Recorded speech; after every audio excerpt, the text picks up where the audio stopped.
छत्तीसगढ़ में युक्तियुक्तकरण नीति को लेकर हालात लगातार उलझते जा रहे हैं। एक तरफ शिक्षकों की नौकरी अस्थिरता और मानसिक तनाव में झूल रही है, तो दूसरी तरफ छात्र अपने प्रिय शिक्षकों से बिछड़ने के दर्द से टूटने लगे हैं। हाईकोर्ट में मामला पहुंच चुका है। शिक्षकों की याचिकाएं बढ़ रही हैं, पर सरकार अब भी नीति को लागू करने पर अड़ी हुई है। कुछ एक स्कूलों और छात्रों को इस व्यवस्था से भले थोड़ी राहत जरूर मिली है, खबरें ये भी हैं, लेकिन ज़मीनी हकीकत में अगर जाएं हम तो यही है कि बहुसंख्यक स्कूलों में पढ़ाई लड़खड़ा गई है। जिन गांवों और दुरूस्त इलाकों में शिक्षा पहले से संघर्ष का विषय थी, वहां अब शिक्षक ही नहीं बचे। सबसे बड़ी चिंता इस बात की है कि नीति में दिखाई दे रही खामियों और संवैधानिक सवालों के बावजूद शासन उसे जबरन लागू करने की जिद पे दिख रहा है। अब क्या है मामला, इस बार शिक्षक किस बात को लेकर पहुंचे हैं न्यायालय, करते हैं सभी जानकारी आपसे साझा। नाम हमारा आशीष गुप्ता, आप देखना शुरू कर चुके हैं NH 24/7 डिजिटल। छत्तीसगढ़ में स्कूल शिक्षा विभाग द्वारा शिक्षकों के युक्तियुक्तकरण को लेकर शुरू हुआ विवाद अब हाईकोर्ट में लंबित है। छत्तीसगढ़ विद्यालयीन कर्मचारी संघ के अध्यक्ष संजय तिवारी सहित 34 शिक्षकों ने 25 अप्रैल 2025 को जारी नए आदेश को हाईकोर्ट में चुनौती दी थी। इससे पहले 2 अगस्त 2024 को जारी आदेश का शिक्षकों ने जमकर विरोध भी किया था, जिसके बाद सरकार ने इसे लागू नहीं किया।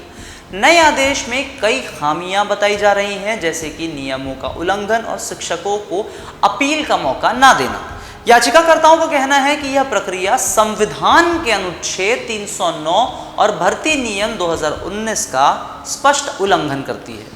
शिक्षकों ने युक्तियुक्तकरण पर तुरंत रोक लगाने की मांग की है। यह मामला रायपुर और दुर्ग जिले के स्कूलों से जुड़ा हुआ है, जहां काउंसलिंग प्रक्रिया में पारदर्शिता की कमी की शिकायत लगातार सुनने को आ रही है। शिक्षकों का कहना है कि युक्तियुक्तकरण की काउंसलिंग प्रक्रिया में नियमों की अनदेखी हो रही है। संविधान के अनुच्छेद 309 के तहत बने भर्ती नियम 2019 में बिना संशोधन के आदेश जारी किए गए, जो गैर कानूनी है। याचिका में कहा गया कि हेडमास्टर का पद प्रशासकीय है और इसे शिक्षक के पद में बदला नहीं जा सकता, जैसा कि सरकार ने पहले हाईकोर्ट में स्वीकार किया था।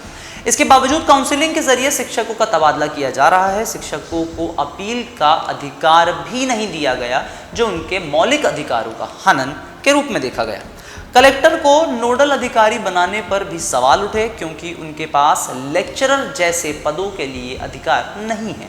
शिक्षकों का मानना है कि यह प्रक्रिया निष्पक्ष नहीं है और इसे तुरंत रोका जाना चाहिए। हाईकोर्ट में इस मामले की सुनवाई 21 जून 2025 को हुई, जहां शिक्षकों ने अपनी बात रखी। याचिकाकर्ताओं ने कोर्ट से मांग की है कि युक्तियुक्तकरण की प्रक्रिया को रद्द किया जाए और नियमों के मुताबिक नई प्रक्रिया शुरू हो। शिक्षकों का कहना है कि स्कूलों में शिक्षकों की कमी और अनावश्यक तबादलों से पढ़ाई प्रभावित हो रही है। वे चाहते हैं कि सरकार पारदर्शी और नियमों के अनुसार काम करे। हाईकोर्ट के फैसले का इंतजार है, जो इस विवाद को सुलझा सकता है। शिक्षक समुदाय को उम्मीद है कि हाईकोर्ट उनके पक्ष में फैसला देगा और युक्तियुक्तकरण की प्रक्रिया में कोई ना कोई सुधार जरूर होगा। सरकार पर दबाव है कि शिक्षकों की शिकायतों को गंभीरता से ले और शिक्षा व्यवस्था को मजबूत करने के लिए सही कदम उठाए।